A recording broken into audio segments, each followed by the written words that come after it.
to have a growing interest in, and why don't you take it away more? All right, and excuse me if I don't look at you while I'm reading, because I have glasses so strong that they'll make me ill if I I've been growing organically all my life. My father did, and his father before him. And I'm from this area. I was born and raised in Washington, D.C., and we had a family farm in Louisa, Virginia.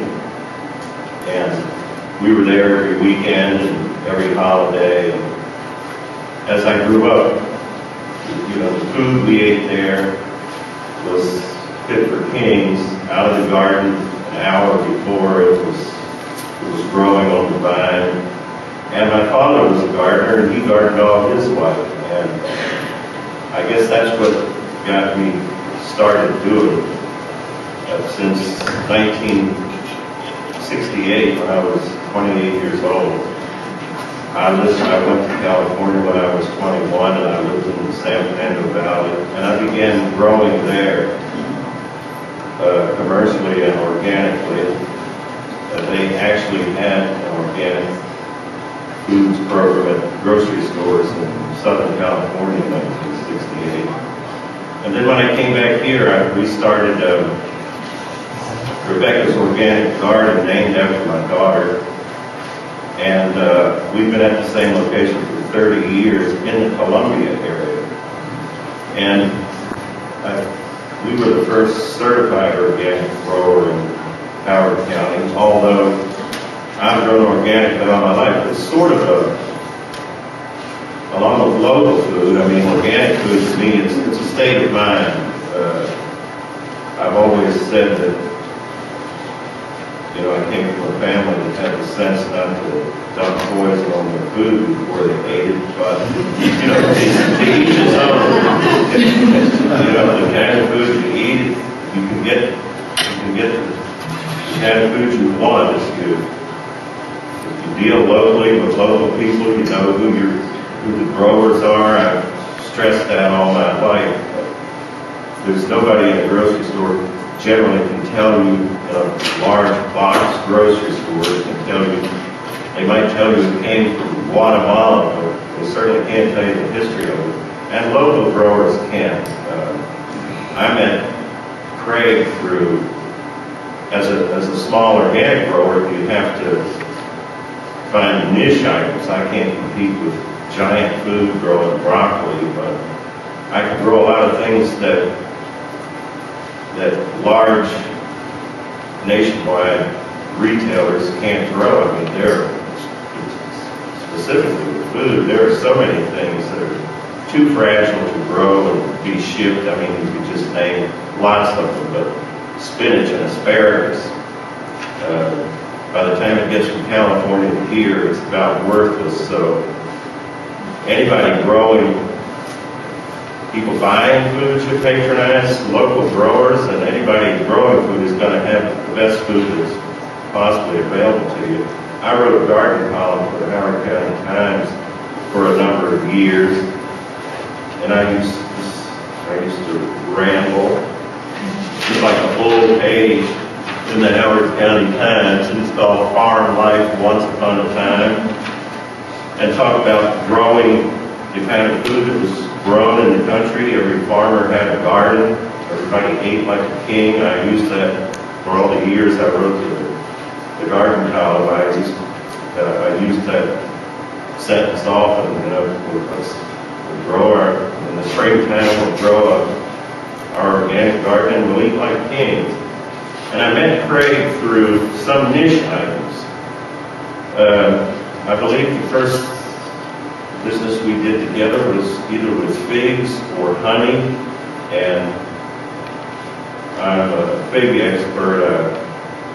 I call myself. I've been growing figs for 40 years. I first started growing them in Southern California, and then when I got back here, I began getting cuttings from all over the world to try to develop figs that would grow in our climate and tolerate our winters. And I've gotten those to Craig, and I grow fuzzy peaweed fruit that most people think will only grow in warm climates, such as Southern California. There are ways to grow them here. And then in the course of researching niche items that I could grow that no one else had, and that nationwide stores couldn't duplicate, I remembered from my childhood on the farm that we used to grow a crop called sweet sorghum. And from it we would make what they called in the old days sweet sorghum molasses. And the crop looks very much like corn without the ear. And it grows to about 12 feet tall, but it looks like corn. The reason I say that, when I grow it in Maryland, people are always stopping and telling me that when my corn gets ears, they want to buy some, but it never will get ears. It has a seed head on the top, and it's very similar genetically to sugarcane. We can't grow sugarcane here, it only grows in 4 states in the United States in a warm tropical climate. It grows in Florida, Texas, Louisiana, and Hawaii. But sorghum, sweet sorghum, same principle. You harvest the stalks, squeeze the juice out of the stalks, and when you're making molasses or syrup, you cook that juice in an open pan. It would be similar to maple syrup, where they get the sap from the trees and then cook that sap in an open pan. You do the same with the juice out of a sorghum stalk and sweet sorghum stalk. There are other kinds of sorghum, grain sorghums, that don't have the amount of juice or sugar. Anyway, I've gotten some of that to Craig before, but about 3 or 4 years ago, I began going to the meetings that this National Sweet Sorghum Producers and Processors Association had, and they're generally in Tennessee or Kentucky, because that's where most of the sweet sorghum growers are, and there are only 500 of them in the country, so it's really a niche item.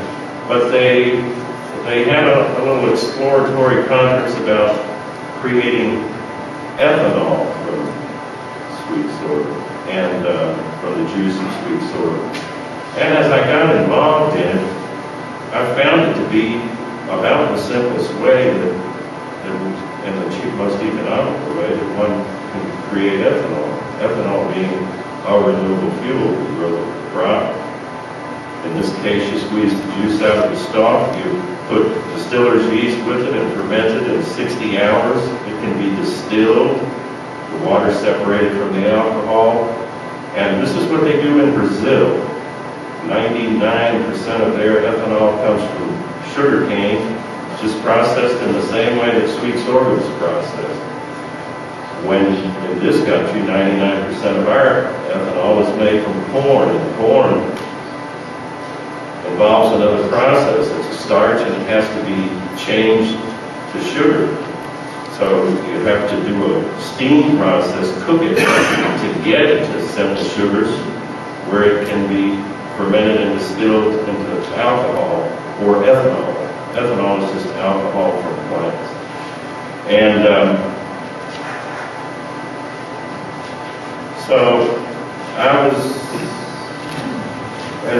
as I examined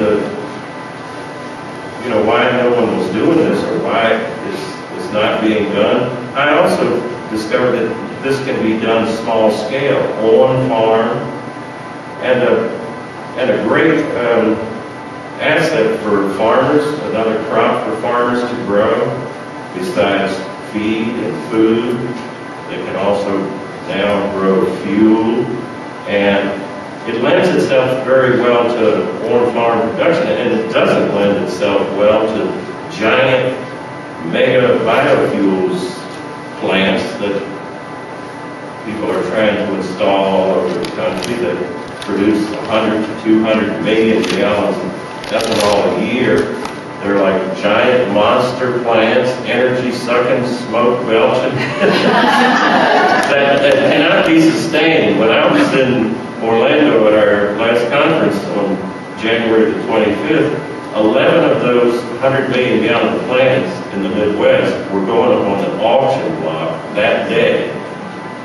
They can't grow enough corn to sustain them, and it has to come from out of state. I mean, to fuel a 100 million gallon ethanol plant from corn requires 450 40-foot tractor trailer loads of corn a day coming to that plant. This is not the way to proceed with renewable fuels in this country. It overwhelms the infrastructure of small towns. It's not healthy for the environment. It destroys the quality of life. And I know this personally. I have a farm in Virginia, and there's a company that's trying to build one of these right on the outskirts of town. There are people that know a little about it, that, they have signs in their yards, yes to, the ethanol plant, no to the ethanol plant. I don't think they have much information that it's based on, because that town will never be the same as a town of 1,500 people that's going to have 450 trucks going up and down the road. And if you do the math, it's going to be a convoy of trucks from this point on. I mean, the traffic alone. And so, anyway, I started a group called Farmers Growing Fuel, and it's new. It's on the internet. We have a website, and the web designer is working on it now. It's farmersgrowingfuel.org.com. And I would like to read you quickly. I guess I probably talked longer than I had intended to, and I haven't read what I wanted to read, so I'll do that. And this is sort of the basis for it. And I'm going to read you a few things that are published on a website called authorme.com, and they publish articles by writers. Author-me.com if you want to read some interesting articles, not just by me, but I have a few of them on there, and there are a lot of other people that have them there too. But anyway, here's my take on the way renewable fuels should proceed in this country, and I wish all of you would give it some thought. We have to produce renewable fuels.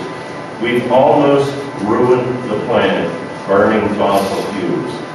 It cost McCain the election. I mean, on September 1st, 2008, at the Republican National Convention in St. Paul, Minnesota, when those people started chanting, "Drill, baby, drill," about trying to get the last drop of oil, and the only place to drill for oil in this country now is three of the most pristine places there are, which is off the coast of Florida, off the coast of California, and in what they call ANWR, which is the Arctic National Wildlife Reserve.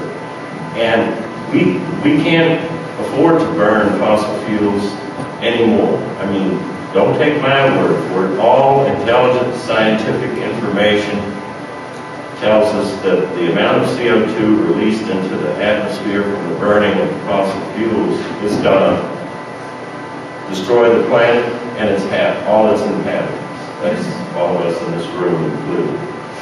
So I wrote an article called "On the Threshold of a Dream, Renewable Fuels in America." In 1908, exactly 100 years ago, the visionary Henry Ford created the Model T Ford.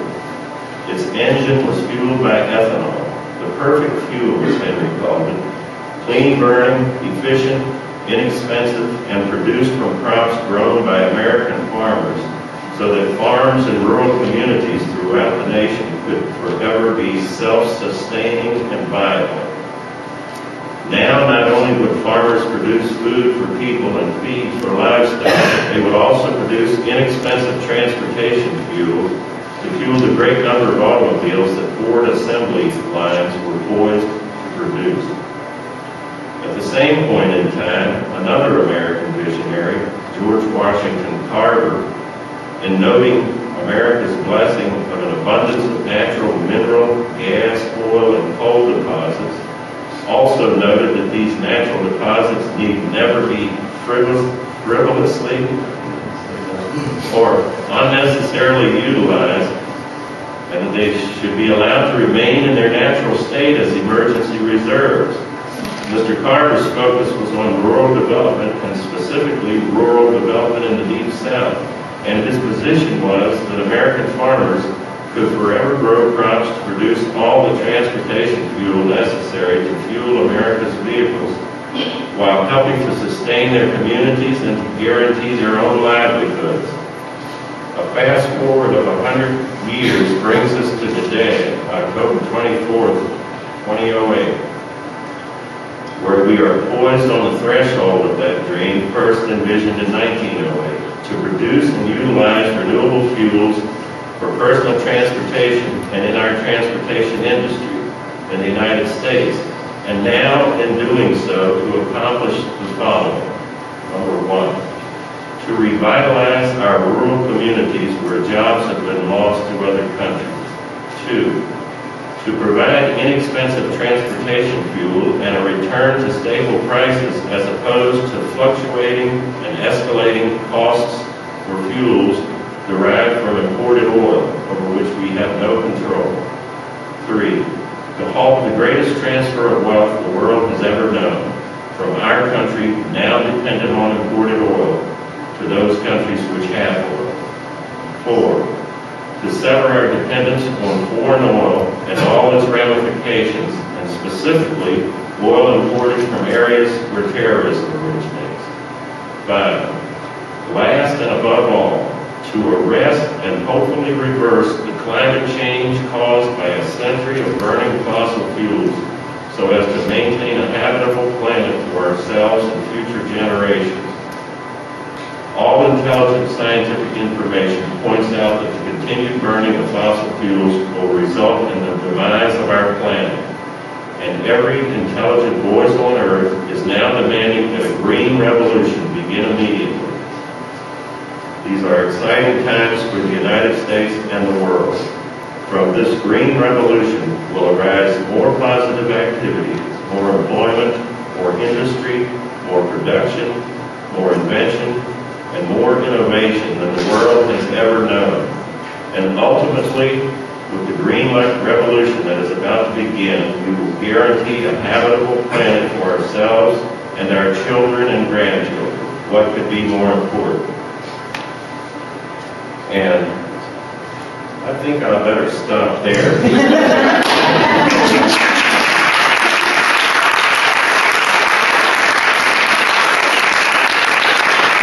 I had some more things to read, but I'll read them the next time we get here. Okay, I'd like to introduce David Smith, who runs Springfield Farm, a sustainable farm. David owns and operates Springfield Farm with his wife Lily and two of their three daughters with their families. The farm has been in David's family since the early to mid 1600s, so they've got 17 generations of history on this farm. David is also a past founding board member of the Chesapeake Sustainable Business Alliance, which is a sort of a parallel association in Baltimore to the Annapolis Sustainable Business Alliance. And let me turn the floor over to you. I'm going to run through some pictures real quick and then come back and make some comments. This is the entrance to our farm, and we describe ourselves as diversified. Bear with me, I'm not used to this. Where's your flyers?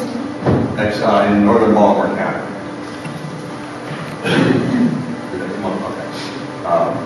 We describe ourselves as diversified pasture basin. There we are. Small family farm, and we offer dairy needs and needs. We use no animal byproducts, antibiotic chemicals, or growth stimulants. We look at everything as being authentic, natural, and local.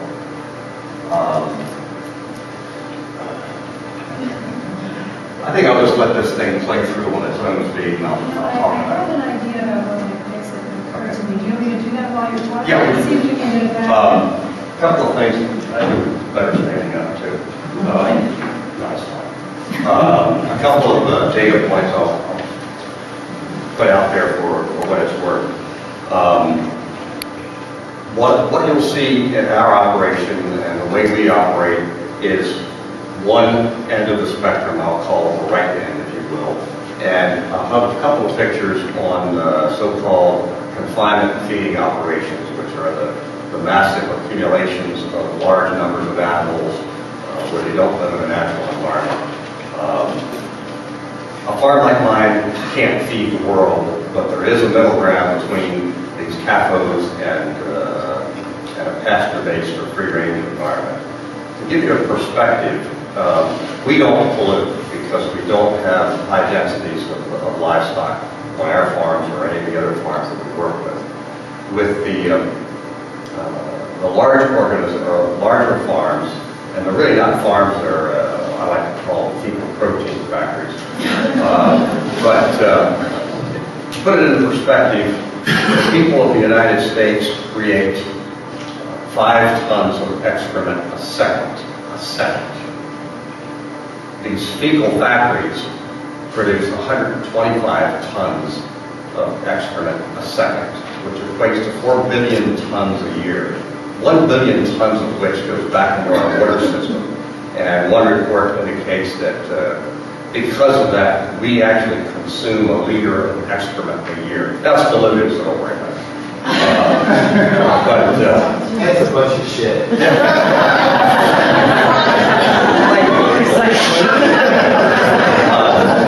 We process, I don't like to use the term that we slaughter, but we process 3 or 4 steers a week in a facility that does maybe 10 or 20 twice a week. Our food system is in great danger of moving offshore and is already in the process. Some of the larger companies are buying up foreign companies and producing it or processing the food there, or the protein there. In Brazil, there is a beef processing facility that does 65,000 steers a day. You can imagine what the water usage and the contamination would look like in a facility like that. I don't know what the biggest one here in the U.S. is, but they probably pale by comparison to this. We do 3,000 or 4,000 chickens a day. Purdue does 3 or 4 million chickens a day in one facility. So you put those kinds of things into perspective. Yeah, they're putting a lot of protein out there, but what does it taste like and what is it worth to our bodies?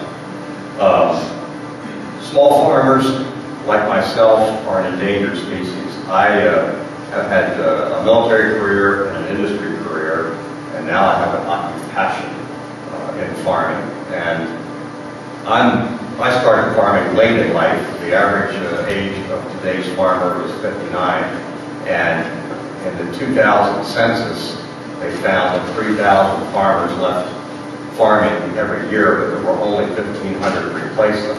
Now, some of that is a reflection of consolidation, but far too much of it is a reflection of the next generation just giving up, or farmers giving it up altogether.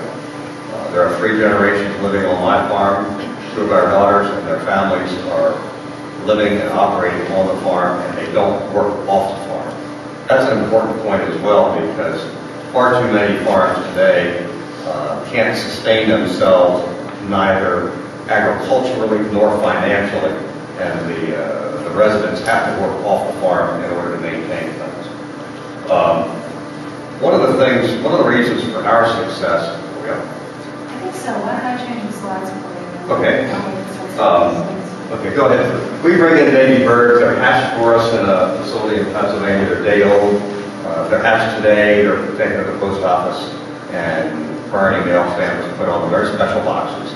And the post office would call us the next morning, sometime between 6 and 10. We go pick them up, and we put them in a brooder. All baby birds have to have access to 95-degree heat for the first week of their life. We move them out of the brooder. Next slide. Into a day ranging system. They're put in these little portable houses and allowed to imprint on their new home, and then their feed and water is put outside so that they get access to the sun and the feed connected. Unlike commercial houses, which is the next slide, where it's 100 foot wide and 500 feet long, and you'll have 150, 200,000 hens. in this facility. We call this concentration camp A production. Next slide. This is the Marion PC. There you go. There you go. Our girls can get outside and have a hen party. But this is the typical way that they're outside. Now, this is not staged. I mean, this is obviously not this time of the year. But their feed's down there at the bottom of the little white trays, and their water's about halfway between. Then they have to go back in the next line to the house. In the wintertime, they do the same thing unless the snows is a huge thing. This is one of the day range houses they go into. And this is what their egg laying operation looks like. We already collect the eggs by hand. We're looking at changing that model with something that's reasonably priced, so we got a little less than that. Our turkeys are also raised outside in the same manner. We have an array of different breeds of ducks. Okay. You can see you guys want those. Different breeds of ducks. We also have some geese. We do duck and geese eggs. We wash all the eggs by hand currently. That's my wife on the right, one of my daughters on the left. That's what they look like clean. You'll be able to find these eggs in the Annapolis Whole Foods store starting in May. But you can also get them through the CSA program over at Craig's now, if you will. It's not done there. 2007, Mother Earth News did tests of 14 eggs from 14 farms around the country like ours. And these average numbers were discovered compared to commercial eggs. I don't know why, but ours came out the lowest cholesterol, 52.5% lower, and the lowest saturated fat, 59% lower. My friend's farm out. Anybody read Omnivore Dilemma? Okay. The farm in Virginia, Polyface Farm, Joel South, is a good friend of ours. We learned from him. His farm has the highest vitamin A in it. But the point is, all of these numbers are in comparison, and this doesn't even address the taste issue.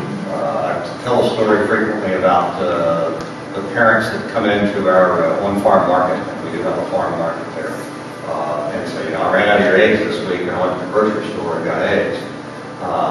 Took them up, put them on the table, and my 7-year-old wouldn't even touch them.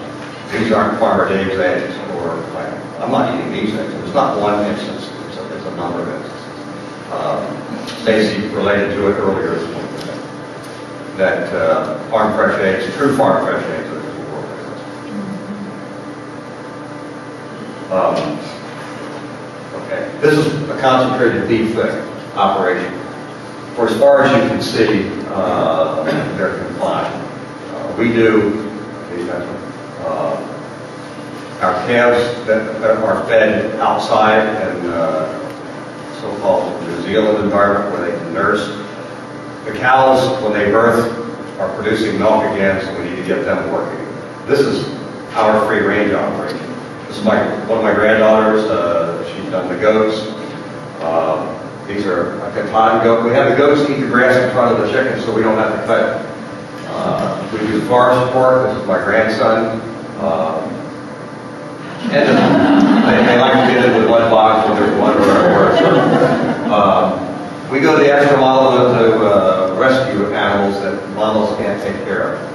We're a part of Slow Food. We've been to the Terra Madre conference in Italy as a result of some of the things we do.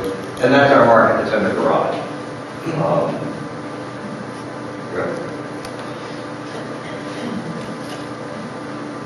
Not very sophisticated, but it does the job. Yeah, just read that out. One of the reasons that our farming operation has been so successful is word of mouth and people wanting to put a face on their food, wanting to know where their food comes from. You can come to our farm on the days we're open, Friday through Sunday, and we won't give you a guided tour because we're typically pretty busy, but we'll give you an orientation. You can walk the farm. Our customers are our inspectors. I don't need the USDA looking over my shoulder, or as Mr. Salomon likes to say, the US Doug. And I don't need the FDA looking over my shoulder. I have to comply with their regulations and make sure that my food is safe. But people that come and buy from us have confidence in us, and they've been around the farm and see what we do. And if they're inclined to, they can go process chickens with us. We have 2 farms where we do our poultry, and on 1 farm we have our own processing facility. And if you want to slaughter chickens, if you will, you're welcome to come along.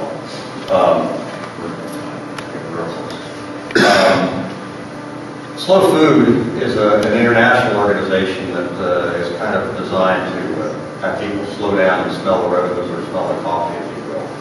It's a counter movement that was started in Italy by gentlemen who took exception to the McDonald's and those kinds of things. I'm not saying don't go there, but there's better things to do in terms of your food consumption. And also, it espouses sitting down at the table at dinner. We have a great time. There are 11 of us that sit down to dinner, not every night because we do have 2 houses on the farm, but particularly on the weekends, all 4 of my grandchildren live there, and their parents, my wife and I have meals together. And it was very telling, a couple of months ago, the kids had some visitors spending the night, and we're going to make potatoes, frequently, and one of the girls said, "What's that?" And I said, "What's what?" She said, "That." I said, "That's a baked potato." "Oh, I've never had that." And I said, "You've not? Have you ever had mashed potatoes?" And the other girl said, "Well, I haven't had baked potatoes, but I've had mashed potatoes." And the first one said, "No, I've never had mashed potatoes. Potatoes to me come from McDonald's." A sad commentary on where family life, or the lack of family life, is going. So the word gets out among our grandchildren's friends. Go to the Smith farm and spend the weekend if you can, because they got great food. Learn something about it. And our farm has become a destination, not only from the standpoint that good food is available, but you can come and buy the food or not. You can bring a picnic and a bottle of wine and sit out in the fields. You can walk and see the livestock anytime you want. You can go in and pet the pigs, they're like puppy dogs. You can go in and pet the lambs. And chickens, ducks, and geese don't like to be touched, but turkeys are very curious enough to come up and talk to you. That's it in a nutshell. This is what it's really all about, and hopefully we'll continue to be able to do something like this. Thank you.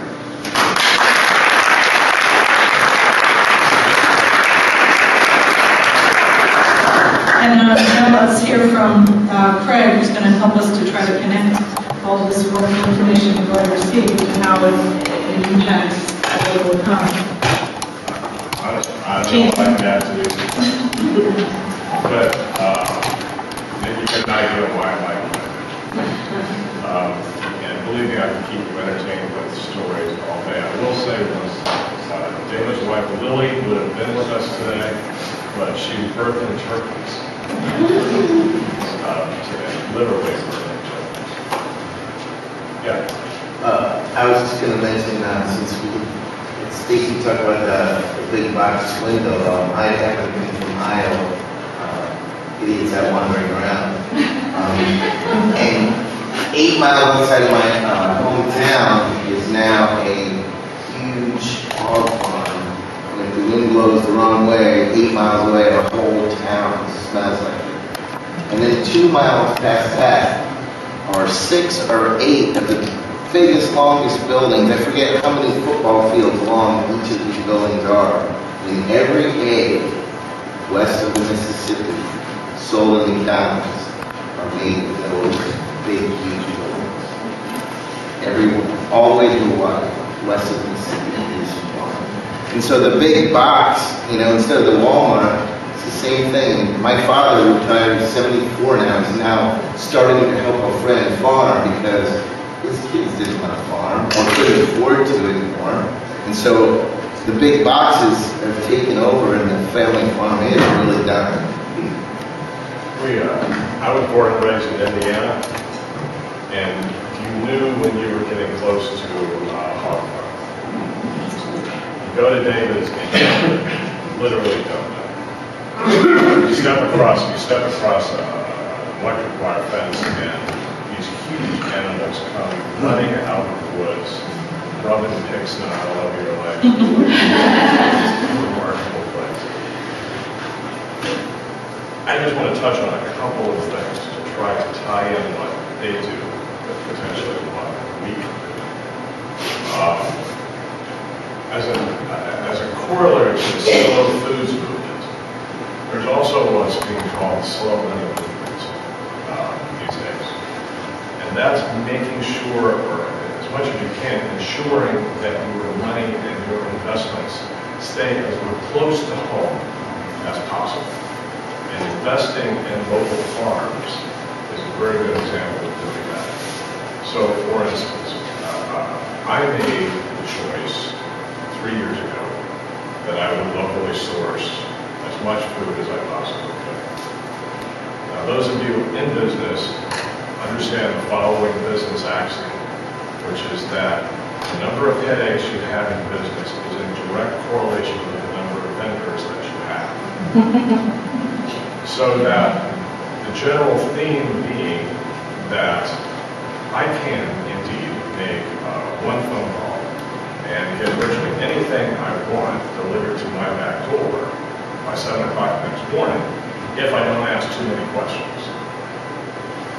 I made the choice to disconnect myself from that, and hence my relationship with these gentlemen and several others. The produce I get is from Devon Crust on the Eastern Shore. There are a lot of marvelous people doing some wonderful work, but there's a problem of connection between that farm and you and me. The produce that I get from Sharon Davis Farm in Trout, their neighbor works the graveyard shift at Amtrak in the district.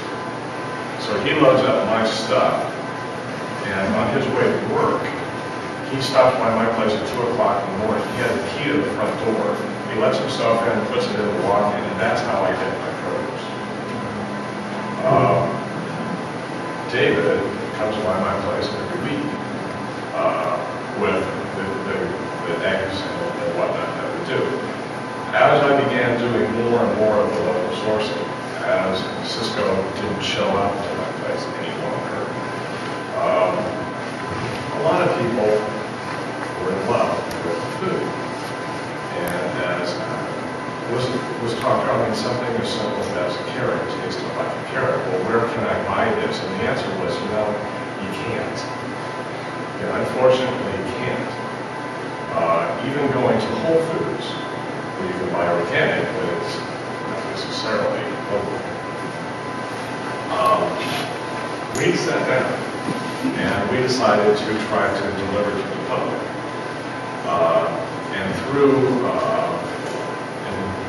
pretty much an investment program and a buyer's club program, now people come in and enroll in the program and purchase in a CSA, which is a produce thing, 22 weeks of produce for an upfront investment in the farm.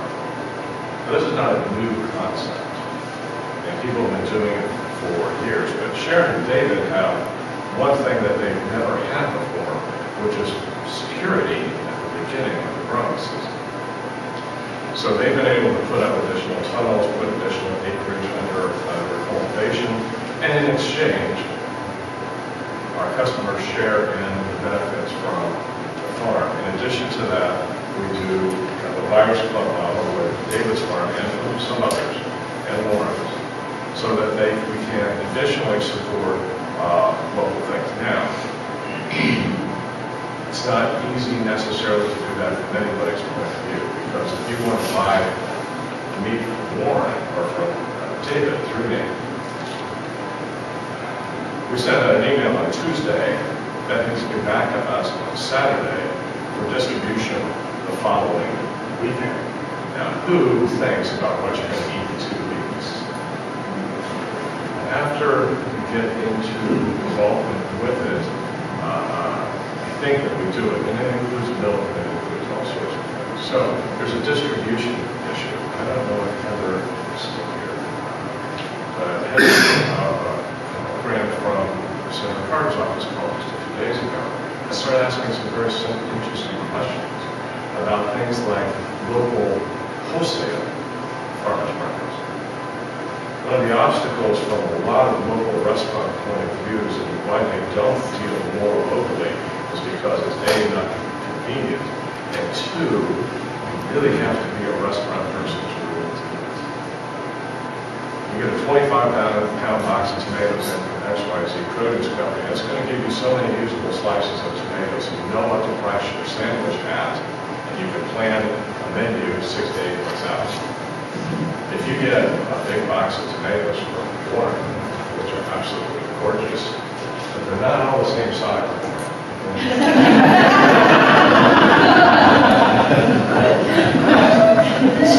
Some of them have little cracks on the top, and well, they're absolutely gorgeous, and they taste wonderful.